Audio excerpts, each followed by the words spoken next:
हमारी क्लास में आपका स्वागत है। अब तक हम आईएलटीएस स्पीकिंग के रिलेटेड 5 वीडियोस बना चुके हैं, जिनका लिंक आपको डिस्क्रिप्शन में प्लेलिस्ट की फॉर्म में मिल जाएगा।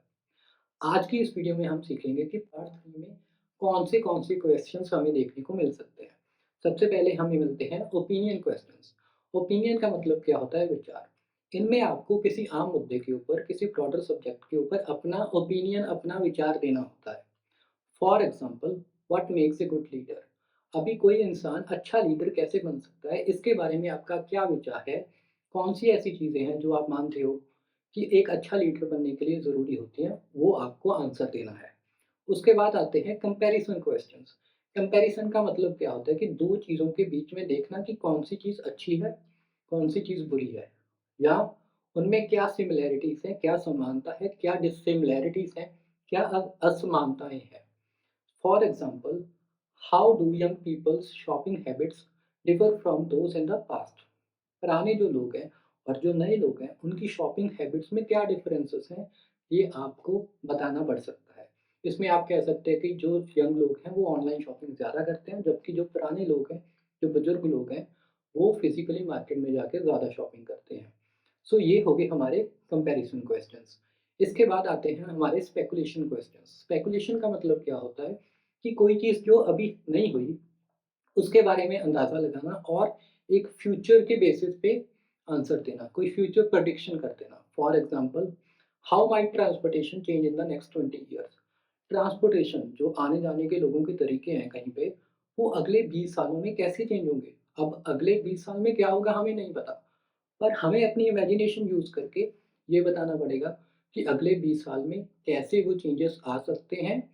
उसका अगर हम आंसर दे देते हैं, वो होगा हमारा स्पेकुलेशन के बेसिस पे आंसर।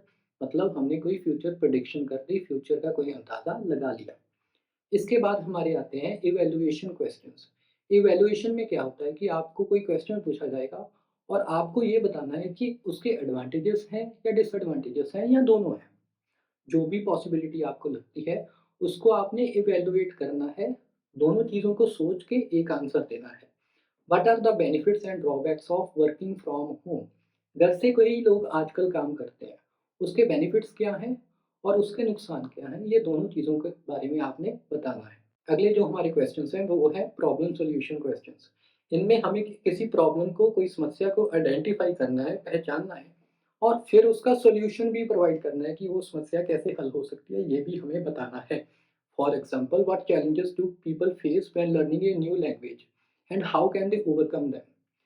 कोई इंसान अगर कोई नई भाषा सीखना चाह रहा है, उनको कैसे-कैसे चैलेंजेस फेस करने पड़ सकते हैं और उन चैलेंजेस को कैसे वो ओवरकम कर सकते हैं, इस चीज़ का अगर हम आंसर दे देते हैं, तो ये हमारा एक प्रॉब्लम सॉल्यूशन क्वेश्चन हो जाएगा जिसका हमने आंसर दे दिया।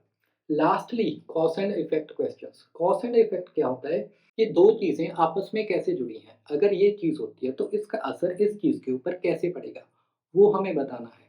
For example, how does stress affect job performance? Stress का जॉब परफॉर्मेंस के ऊपर क्या असर पड़ता है? अगर स्ट्रेस होगी, तभी तो जॉब परफॉर्मेंस के ऊपर असर पड़ेगा। अब स्ट्रेस होने से क्या असर पड़ेगा, वो हमें बताना है। वो अच्छा होगा, बुरा होगा। कई लोग ऐसे हैं कि जिन उनके ऊपर अगर स्ट्रेस हो, तो वो ज़्यादा काम करते हैं। कई लोग ऐसे हैं कि स्ट्रेस हो, तो कम काम करते हैं।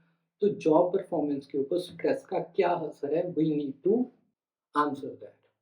सो ये थे हमारे पार्ट 3 के डिफरेंट काइंड्स ऑफ क्वेश्चंस। अब आप अगर ये सीखना चाहते हो कि इन सभी क्वेश्चंस को आपने कैसे आंसर करना है, for that click on this video. Thank you for watching.